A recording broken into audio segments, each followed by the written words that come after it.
আচ্ছা, তোমরা তালের শাঁস কে কে খেয়েছো এই বছর? এখনো খেয়েছো? আমরা খেয়েছি।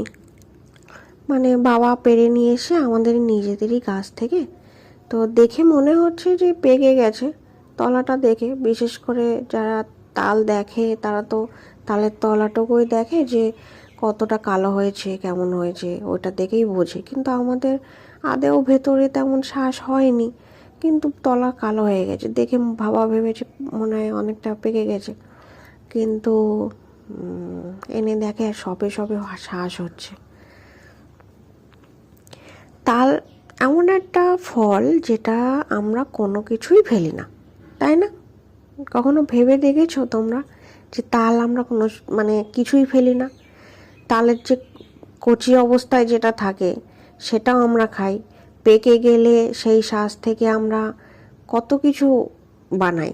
তালের বড়া, তালের পায়েস, তালের আরও কি কত কিছু আছে, আমি অত কিছু তো খাইনি, কিন্তু শুনেছি অনেক অনেক অনেক জায়গায় অনেক কিছু বানায় তালের ডাল দিয়ে।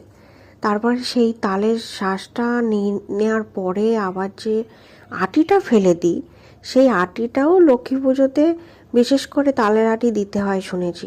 তালের আটি দেয়, সেই সময় খাই।